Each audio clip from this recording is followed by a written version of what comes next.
appropriate tree for the space that's available to it. But have, it was kind of like an idea of looking at boardwalks or gravel paths or this or that. Have we given up kind of on all that? It's just gonna be, we're gonna have to build sidewalks and take out those trees? I don't know, do we want a whole plan for that stretch, or are we just gonna kind of group it together? That's kind of a question. And that's something that we still need to look at. Again, without looking at where the right-of-way lines are, we don't know what we have to do. Gonna try and look at the low-hanging fruit. I know that somewhere just north of, 190th, there's a lot more right-of-way there, and we might be able to just go around the existing trees and not have to worry about taking some of them out without looking at the right-of-way. It's really hard to say. But we do have ADA issues in that area that if we remove the sidewalk, we have to put something, if we put something back, it would have to meet ADA. And if we do something like crushed rock, then we're gonna have to be out there all the time, constantly maintaining that so that it meets the requirements of the guidelines. Our other option would be to just remove all the sidewalk and do nothing, and then there is no ADA requirement. So we have a few options, but none of them are great. I feel like we don't wanna plan before we start just chunking through it and I can, it's over with, but yeah, I can work with Rob with that and put together a plan. Once I've got somebody on board to start looking at that, then we can put together a plan of action. We can talk with Rob and see kind of his thoughts on it.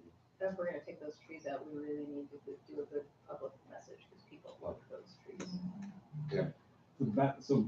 Back when Chris was here, and she and Brett Shaw actually had a consultant look at some ways to deal with that sidewalk. They came up with options. We should blow the dust off that. It's been a couple years. Yeah, the plan that they came up with was in the market of about $1.6 million. And without having that kind of money, we're trying to find some interim way that we could get some sidewalks, get the sidewalk repaired, get some access to that area. Yeah, and I definitely don't have a problem with that. It's just once you start doing a chunk that takes out one tree and a chunk that takes out another tree, then you don't have trees, so we can make that decision. Well, and I believe in the report that was done, it said those trees were entering the end of their life cycle, and they are gonna have to start coming out here eventually, because they'll start deteriorating and then creating safety issues. Yeah, so that was actually just a good public message, because people are really sad when those go. The consultant did look at the sidewalk where the parking is. So there's those parking pullouts with the grass bulb outs. And they looked at just putting a brand new sidewalk right where the parking is and blazing right through those bulb outs and avoiding the trees. And I can't remember why that wasn't a good idea, why that wasn't. That was the $1.6 million. Oh, that's why it wasn't a good idea. Okay, Milton, Nigel, Richard, Well, actually, it was this And then- exact topic. and Brett on this topic. Do you want to have some add to it before I go to the others in line?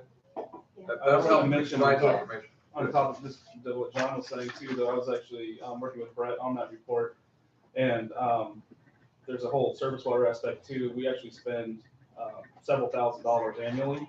Those trees are impacting the storm lines adjacent to that sidewalk too, so that was something to consider, and I think was also increasing that price tag. But we have to spend some years more than $10,000 cutting roots out of the drainage there along 61st. As a result of those trees. Okay, Milton, Nigel, Brett, Actually, I'm taking okay, and Joe, and then Jennifer. So I would just, my comment is that it's complex, but people in Kenmore are emotionally attached to that row of trees. And there are old cities who have huge trees, so they don't seem that big to be like, let's come down to their end of their life. So somehow it seems like, I at least would want to look at all options before we just say, let's take out the tree. Yeah, I like trees, but two, if the work, there's already sidewalks there, even if the sidewalks are failing. If we were just to jackhammer out the existing sidewalk and pour new sidewalks there, does that trigger any other requirements like stormwater or utility work that we need to get done? We have a threshold that we can't exceed before we start triggering stormwater, doing a panel here, a panel there, when we trigger a stormwater. But doing the whole thing would require us to do it, Yes. that's what the cost is. I just want to thank everybody for bringing more thought and detail to the topic that I know initially off the cuff, and that's great. To focus on trying to get some kind of funding for it, and potentially look for budgetary sources to like this grant. So, Maybe the Army Corps has some surplus soft pontoons, we can just. drop There you go. Then they'd be flat, they just. Scream. Separate. I recognize that everyone loves those trees, I know Rob loves those trees. The problem is that those trees are not the right tree for that location. And even if we start piecemealing and doing some repairs here and there, and leaving it as is, those problems will still be there down the road. And so I think that, roots come back. If you leave the trees, they're gonna continue to damage the sidewalk. And so, I don't think we wanna be spending money and making these repairs and, oh, great, and then 20 years down the line, we're created the same problem for somebody else to take care of. So, I just wanna keep that in mind, that they're wonderful trees and it's a beautiful corridor to drive down, but at the same time, we want to make sure that we're going to be doing it right for the long term. You know that material that's used for the path in Rhododendron Park that takes you from where the crosswalks are right into the roadies? It's a compressed. It's similar to the decomposed granite, Right. but it's not that. It's- And then it's got a binder on it, so you apply the binder and kind of creates. It's a ADA approved. So would something like that possibly be appropriate on that for a sidewalk there? Because it really compresses nicely, and I think it's pervious. I don't know, maybe I'm even wrong on that. But what is also neat is it allows significant flexibility on how you want to do your sidewalk. Just a thought. From an ADA standpoint, I don't know if all those different, like if you were to maintain those slopes, or maybe you would have to like take it down. You can't, it's the sloping and the flex between panels, which makes it non-ADA. You have to cut it all down and flatten it out. Your slope of your sidewalk can't exceed the slope of your adjacent roadway. So anything that goes over that, that's over 8.3% is inflation. So I'm assuming you would take out the concrete pad, Yes. and then you, You have to regrade it. And regardless of what you put down, asphalt, concrete, the crushed rock, the roots will eventually rip it out. Yeah, and there's lots of tree choices out there that are not gonna do that. But those trees in particular are just not the right tree. What are they? They're maples. Somebody might have said something like this, but I guess kind of because it's a corridor and not just a couple of trees and the whole thing kind of affects the whole neighborhood. It kind of to me rises to the level of if a development were to come in terms of the kind of notification that I think would be ideal for the neighbors. I don't want to set a precedent that every time we take out a tree that, we need to notify the neighborhood, but I mean, this is more significant than that, so, I think it warrants more of a public outreach and discussion, so that they are brought in, the people that are gonna be affected are brought into the conversation and really understand the rationale. Just a little bit about, change theory. If we really decide that these trees can't stay, it's probably better just to rip them out, shock everybody, have lots of public input, say why we're doing it, and plant appropriate trees. Rather than take them out one tree at a time, and you lose it little by little, and then people are always complaining for years on end. So lots of input, say why these are the wrong trees, we're gonna put some new trees in place, and just do it, and just all stand back and go, and then recover. Nigel, let me, And then I have a new city council. Well, like the public education, People could have said, why are you doing this? It would be a major thing. Nigel. So the trees have been ripping up the sidewalk. Is there a reason why they haven't been also ripping up the road, or have they, and I just haven't noticed anything? road. So part of the problem is the sidewalk, the tree is like, I mean, I think it's like this They're not width far apart. of the, between the sidewalk and the curbing. And so the actual bottom of the tree is lifting up the sidewalk. And so I think the tree itself is higher. I'm trying to think of the road, the way the design is.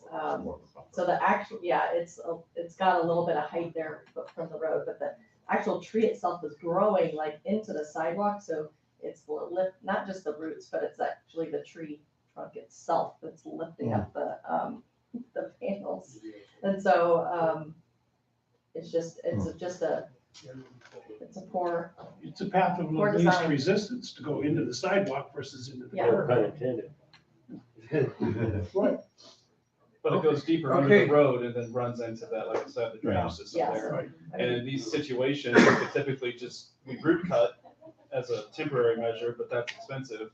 We would then eventually we'd have to replace the pipe. But here, when we looked at that, we would be cutting through some of these main roots and things. So we're kind of have our hands tied because what we should be doing, we can't do because that would also harm the tree. and years ago, we did have to take one out because it was literally like just totally destroying those storm lines there. So we have taken trees out there before. And you can correct me if I'm wrong, Richard, but I think that line is in pretty poor shape, the whole length. I mean, Yeah, it's- I mean, whatever we decide to do, if the trees have to stay, just understand that's probably going to come with the cost of having to completely reroute and design a new stormwater line that would be with keeping the trees there. Versus if we could take the trees out, it would be a very straightforward replacement fix. Rob. So whenever I'm visiting another city, I'll often go, oh, wow, this is a really beautiful neighborhood. Why do I feel that way? What is suddenly making this neighborhood so beautiful? And the answer always is leafy trees and big trees. And our ancestors figured out a way to plant big trees and create these old, beautiful downtowns. Go to San Luis Obispo, California. They have these massive trees going through the downtown, and the sidewalks are even. And so maybe, but my pet peeve nowadays is, I don't know why, but all the engineering firms design in ornamental trees. And so 522, it's this big scale road, and we've got ornamental trees planted in the tree wells. And they're always just gonna be these little guys. And the question I had for the engineers when they were designing this section is, okay, well, if we do have to replace the trees, can't we at least plant some trees that are gonna be big someday? And I got this big long answer about how they can't and how we have to have small trees from now on. And I don't know, I just would like to push back on that. If we have to rip them out and we have to plant new ones, I'd like ones that are gonna be big 50 years from now. So, you're Yeah, underground at the same time. David and then John. Well, I think just real quick thought, we're planning that for the bridge. Yes, I remember We got wider areas, and I think we got trees that are supposed to mature out about 30 feet. So we're gonna have nice big trees on that corridor, so we have the space, so we planned for that. But a lot of it has to do with space availability, so. Yeah, and there's new technology where you can direct the roots down. You plant them in this thing that directs the roots down. David? Yeah, I mean, I guess eventually we're gonna have to deal with those trees and it's sooner rather than later. I would just hope that when we replant with a larger diameter tree than a little puny one. You know, I'd rather like to see something 6 to 10 inches rather than 2 or 3 inches. It will probably increase the cost of the project, but it'll look more pleasing when it's done to the people that are worried about the trees going away, so. Yeah, that's it. So if you have a great plan, when you remove the trees, about what you're putting in, that would help immensely. And the other thought on this discussion, because I love big trees as well, and I would, it wouldn't be a bad idea if, maybe we came up with a city plan, and I know I'm not, a bunch of effort into this at this time, but, to identify areas where we could plant some heritage or legacy type trees throughout the whole city, where it's either public space or whatever it is. And we identify, and here's 50 trees we're gonna plant that we know will be big, beautiful sequoias or oaks or whatever, I don't know. I think that'd be kind of cool project. I just have to push for evergreens or madronas. That's all I'm saying. Seriously. Don't madronas have difficulty in our climate? I mean, I know they're. No, they're No, native. they're good. No, I know by the water, It's not but aren't they highly pollution sensitive? Yes. That's what, They really are not, Is that right? really have a tough time planting them. yeah. Yeah, they're hard to grow. They're very hard to grow, to transplant them. They do, well, whether they're seed and they sprout and they're natural and native on their own, but trying to transplant a madrona is like near impossible. So it's clear, this is, not the other topics so far this morning aren't important. This one got a little zing in it, and I'm just saying, We care about trees. Appropriately so. Well, I think the observation that was made earlier, if I don't know this corridor, if it's a big corridor and there's a lot of trees, it will blow people away when they drive down there one day and they're not there. I mean, they will see it and have whatever reaction you would have. So having just gone through that in the neighborhood that I live in. And it was not pretty.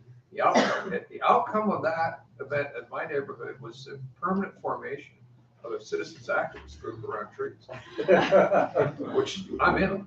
Right? So I'm just saying, and so the sensitivity to this, I think down under the conversation, the energy I'm hearing probably is recognizing what I just said. So, Yeah, if they were replaced with substantial trees, it would be less of the impact in the community.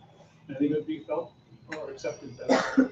I think having just gone through this experience, the two things that didn't happen that probably should have was high levels of involvement of people in the community, and not both in terms of not just letting them know why, because there's technical reasons, there's costs of what you're talking about here, but also getting them focused on the replant, and have a say in what that is, and involved in. I know that's, it's a lot of work, but because none of that happened, people were really angry. I mean, it was like just visceral, anger. And so that, and when we started working on it, that was what people said.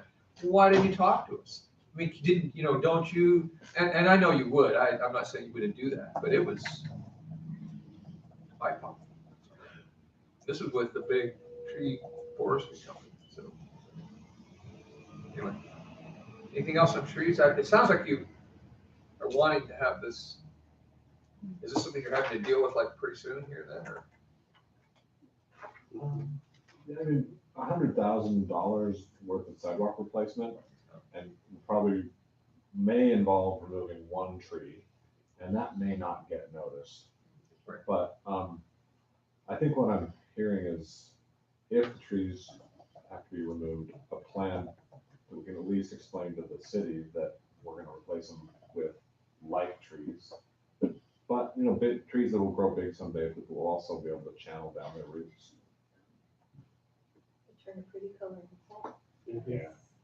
I mean, maybe I'm wrong, but what I'm hearing is that, we looked at this a bit during walkways and waterways, but what I'm hearing is that maybe we do need to figure out a long-term plan for dealing with sidewalks in 61st. That involves the trees and everything else, but we should actually get a plan in place that we're wanting to fund in 10 years or whatever, right?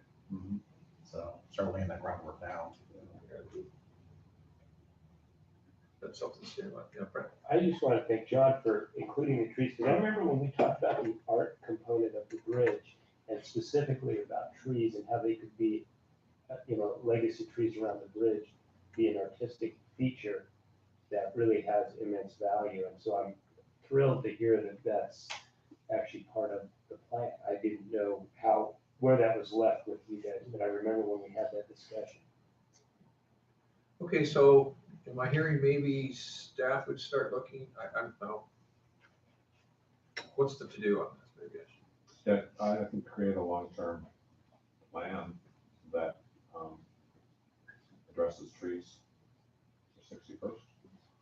Sidewalks. Sidewalks, Sidewalks, sidewalks. Awesome. All the things. Stormwater, we won't forget stormwater. That's my thing. I love big trees, that's. So we're 4 minutes from lunch, and I think it's here, and we are at lunch almost. How about that? The remaining topic under the transportation was bus rapid transit. So the question to you is, before we launch into that, should we just get our lunch, come back, and, or is that a topic you want to take up before you go to your lunch? We have about 4 minutes. Yeah, Let's do it. In 4 minutes. you can do it in 4 minutes? Sure. Let's do it. Okay. I actually, I have no idea what the presentation. Being an eternal optimist. All right. Okay. I don't know who asked for it on the agenda. Well, I can. Maybe it'll be quicker than we realized.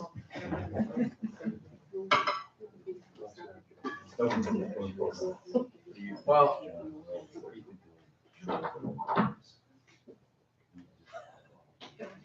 And I'm working on it. Yeah. Oh, I can just say that on January. that was you, Rob, actually. Oh. Well, we've got 3 minutes now. Wait for a minute. Just a quick factoid, there is an open house at Kenmore City Hall on January 31st, from 1 to 8 p.m. Just a kind of a drop-in open house about the bus rapid transit project. From what time to what did you say? 1 to 8. Just a drop-in. Yeah, so we're done. Uh, And then if I can just, I'll just speak briefly, just to make sure everybody's on the same page. The parking garage is now moved over to the parking riot at 73rd. The only other outstanding issue that I can think of in Kenmore relates to possible funding for a pedestrian overpass with the garage. They're not committing to build it, but it sounds like they're still committing to have some funding put aside for that. That's what I heard at the meeting last week. And other than that, we're trying to work out the connection of 405 BRT, and we're trying to kind of navigate a few other things like the intersection of 145th and 522, and making sure that 145th functions to get our folks to and from. So there's still some minor things to be worked out. There's going to be one final Rocket Leaders Group meeting in February, where we'll be sending final recommendations to the Sound Transit Capital Committee, and they'll be sending their final recommendations to the full board. So that's kind of where we stand right now. Hopefully we'll have a better idea of the connection with 405 in particular, because that's important for people going to the They are looking at a couple of what they call provisional stations, for the environmental review. One is at 61st, which is a pretty popular stop now. The other one is at 80th. What I'm hearing from Sound Transit staff is they're pretty interested in the 61st as an option. So if you have any other questions, please let us know. David and then Rob. Yeah, you kind of got that one from me, Nancy. Yes, 61st Street is where one stop is going to go. 80th was also looked at, but 80th doesn't have the ridership. That 61st doesn't go back to the questions on how many stops do we have and still have rapid. So there are some things that are being put in place, like you will pay before you get on the bus. The bus you will walk straight onto, not climb up steps. It'll be so there'll be elevated roadways. My concern that I have mentioned is you're going to have both buses stop at let's say 68th Street. You're going to have the bus rapid transit is going to be there, and then Metro is going to be there. So how do you inform the riders that you got to pay to get on the bus rapid transit? You don't. The other one, where are they going to stop? Are you going to have one that stops in front of the other? Or are they going to alternate just depending on which bus gets there first? There's some awkward things that have to be worked out. That transition, as Nigel said, at 145th Street is going to be really tough, and there's lots of conversation on that one, lots of unhappy people. I know that Lake Forest Park, they're going to complete bus rapid transit on both sides, are going to be bat lanes completed on both sides of the roadway, but there's only going to be sidewalks on one side, the lake side. So obviously Lake Forest Park is not very happy about that one. But there is money for the bridge. I'm trying to convince them that they need to put the bridge in because we've been asking the bridge now that we're at 73rd Street because of the death that happened there, because of the width of the intersection, the time that it takes to cross, especially an older person that is shuffling across. We really need a bridge. But then you sort of get into it, well, if they're older and having trouble walking across the street, they'll be able to climb the ramp or the stairs. So there's lots of things that still have to be worked out, but at least we're coming to the end of the configuration. So, and then the other big thing is, how are you gonna get off of the 522 and onto the 405 bus if you wanna get bus rapid transit down to Bellevue, or you wanna go down to Renton? How are you gonna do that? And that's always been a problem to get the bus off of 405 because of the configuration with the toll lanes and trying to get a bus to move and not get caught up in that traffic. So there's issues that still have to be worked out. And I think that there are certainly some kind of interesting things to take a look at when you talk about pedestrian crossing too. Does it have to be elevated? Does it have to, you know, they're just, I think some things that we can learn from what's been done in other parts of the world around this. Holden Ring. There you go. And the other thing is we have been very, very strong from the mayor and Nigel, and then also at the staff level as well about when you're doing a parking garage, just don't plop this structure without some other uses that are integrated into it, like housing, commercial, retail. So, and Sound Transit staff said that the 68th option for the parking garage actually performed better than I think a lot of us anticipated that it would. It would have probably served a little bit different clientele, mostly from South End. But from just a logistics standpoint, it performed pretty well, but obviously there's more certainty about where you can locate this, because remember, all this stuff is scheduled to be done 2024. And what we hear a lot, you know, and you know, we've been hearing it this morning about our own capital projects, construction costs are higher than when the ballot measure was put together, and so it's kind of like a 20%-ish number of the estimates are coming in higher. So I would say that of the other cities in the corridor, we're probably the most sanguine, let's say, about what's happening. Lake Forest Park is when we heard this at the Ledge event the other night, really much more interested in a stop at 165th rather than at 153rd. And as the mayor mentioned, the sidewalks on both sides. Bothell has some concerns about the general alignment and how that relates to their downtown too. If I could just build off that really quickly, going back to the park and ride, the mayor and I have both been bringing up the idea of housing with the park and ride.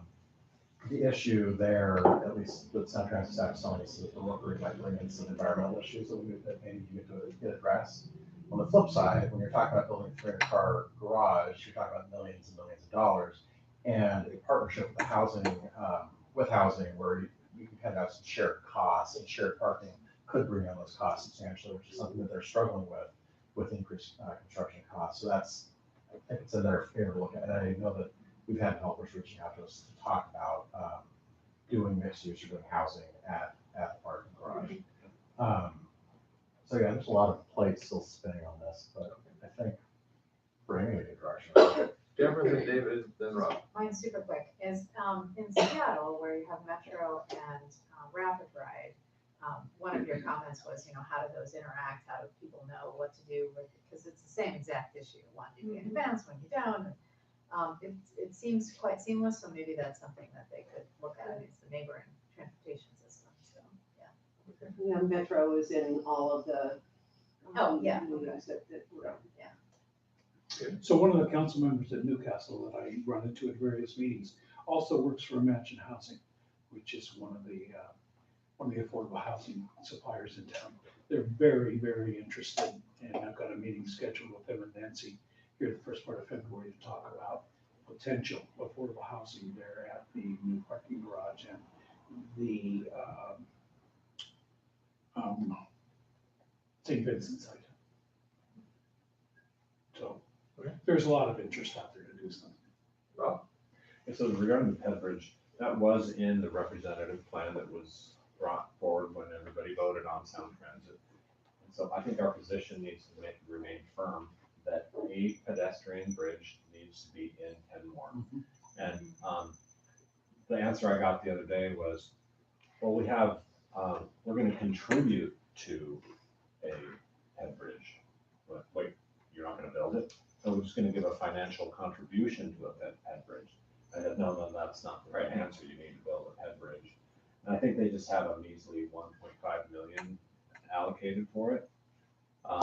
So for now, I think we need to be advocating for the full, for the amount of the full Ped Bridge.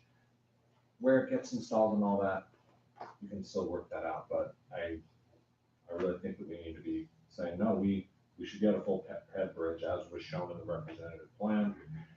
And, what's my other thought on Ped Bridge?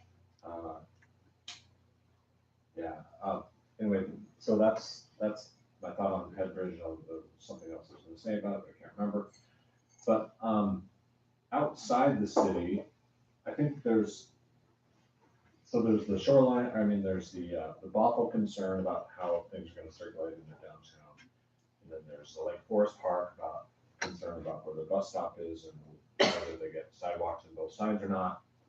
And then there's the shoreline concerns about what's happening at 145th and 522, and then what's happening up 145th.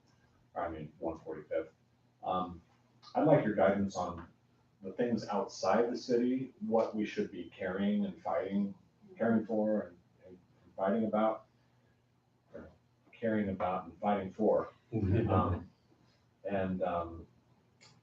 My thoughts, correct me if I'm wrong, but I think we should leave the downtown Bothell thing alone and let them fight it out.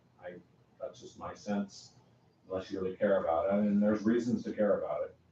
And then I wouldn't really weigh in too much on Lake Forest Park and whether they get sidewalks on both sides. We had to bring in $90 million to put sidewalks on both sides. Lake Forest Park. Can you say that louder? Yeah. And so, they're trying to get sidewalks both sides and have somebody totally pay for it. But I think the thing we should be caring about is what happens at 145th, 522. I think, and it's not necessarily about cars, it's about getting buses through efficiently. And right now, buses are jammed up, and the buses happen to jam up cars. But I think if we create this great bus rapid transit system and only marginal improvements are done at that intersection, that would be a big bummer. And so right now in their conversations, they're only planning on doing marginal improvements. And we asked them, we said, is that for performance reasons or budget reasons? And they said performance reasons. They think that it's gonna be just fine without creating a new bat lane or a new right turn lane or anything, and that's just gonna be just fine. It doesn't register with me at all, and I've reached out to the other two city managers there, and I think they agree. But if we're gonna weigh in on something, I think it's that intersection. Thoughts? Yeah, I know Nigel and I both have pushed for Seattle to widen that area by that little convenience store, so there's a bus that could pull out there and allow traffic to go down 145th. Well, just There move had- the bus stop, I mean, I think if they just move the bus stop a block south to the Array apartment building, that would Yeah. solve a lot of issues. That would there. solve a lot of issues, but either more, or just give us a turnout for that bus, just clear that lane out. So I think that's important. I think also, because each city has its own thing with, like with Bothell, with taking the bus off the freeway and into their downtown, like Lake Forest Park. We need to be there for our battles with the bridges and what. And that's the message I'm giving to leadership and the other board members, is that bridge needs to be there, it needs to be built as part of the project. And so I am pushing that message within Sound Transit. But I guess I'm the one that has to deal with Bothell, I'm the one who has to deal with Lake Forest Park and Shore, and as a representative from this area, right on the Sound Transit Board. So, I'm happy to take that battle on. I think we need to fight our own battles as a city with ST3 to make sure that we get what we want and projects are not cut.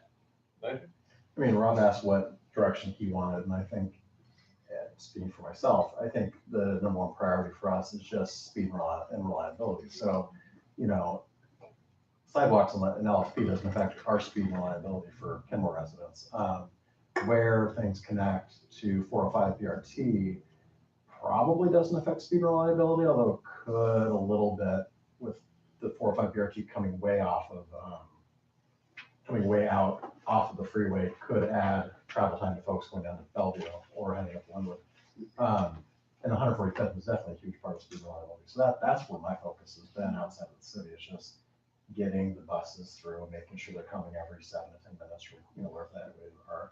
And they're getting people downtown faster than the current 522, which theoretically is what we should be getting out of this at the end of the day. So. Nancy? Well, what I've been stressing in the meetings that I've been in is let's not waste this opportunity. You got all these jurisdictions around the table. And let's face it, we don't get an opportunity to work with the city of Seattle that often. Particularly when it comes to 145th and that intersection where I think there's kind of a tendency for some of the Sound Transit team to say like, okay, we got the schedule, we got budget constraints. It shouldn't fall on our project to solve these problems. But boy, I would just hate to waste that opportunity. You get all the players around the table. Okay. Anything else on this? Did you get any more feedback for Rob? Nigel and I might disagree a little. My tendency is not to weigh in too much in Bothell. What Bothell wants will slow down the route and cause more travel time. 10 minutes, I think, so Yeah. coming from Linwood, and all these, 10 Yeah. minutes to the right. The reason I'm tending not to weigh in is because our next door neighbor, Bothell, wants it so badly that I'm kind of willing to let them have it. I mean, they're putting their economic development above the purpose of the project, though, which is to move people. I get why they want that. Everybody wants the train to come through their town, but the purpose of that train is to get people down the 405 corridor, not to get people down, jump off into Bothell, and then it's not jumping off anywhere else. It's, you know what I mean? Like, I get where they're coming from, but I don't want to put a lot of work into helping them do that either. I don't want to act, But not I'm not necessarily. going to actively oppose them, but But I mean, looking at that project, in that the bus rapid transit along 405 does not go into Tukwila, does not go into Burien, does not go into Renton, does not go into Bellevue, does not go into Kirkland. Why should it go into Bothell? Because if it goes into Bothell, the connection is about a 5-minute walk between the one bus and the 405 and the 522 bus. They don't connect. At 195th Street, they connect, and you walk from one bus to the other. So I mean, there's a lot of things there that, and I understand Bothell wants it, and Bothell is pushing hard for it, but I don't think that we should, as a city, should necessarily be fighting that battle. We need to fight for ourselves to make sure what we were promised we get. Maybe stay out of the battle? And from what I'm seeing anyway from Sound Transit staff, it doesn't look like they're going to win this one. No, I don't think they are. Bothell. Bothell. I don't think they're gonna get the diversion for the 4 or 5 years that they're asking for, so. And Sound Transit's not gonna have the money to blow up 145th and 522 intersection. I don't see how it's jump down. Seattle needs to jump in, or Metro. or we need to compete for some other funding We should sources. talk to Rod about 145th. Yeah, we probably should. I mean, drag him into this, and, because we have the opportunity. Yeah. Like Nancy was saying, we have the opportunity, but if we can get Metro to actually like get active on this. Because I Instead of just certainly sitting can't around. get the Seattle rep to talk about this, so. Yeah. You know, Rob Johnson has been understanding and helpful to a certain extent, but he's not running again, so. Yeah, in some positions. Losing him. And even just something simple like the mayor mentioned, just a pull out on the other side of the intersection in front of 7-Eleven would be huge. Well, that pull out is gone. It's not in the plan now. No, there's no room for a pullout unless you're demolishing part of the building. You'd have to take out a third. That's why I think taking the blocks out to the array, they already have pullouts for parking. You would just expand those pullouts, get rid of the parking, which I'm sure that the 3 businesses there would just like, but it would give you room for a bus stop there out of traffic. Further down, yeah. Okay, Anyway. you got some direction? I think so, yeah. Okay, That's long for minutes. all right, yeah. It's 21 minutes. Here, you got something to show you? Maybe justify that. You can't run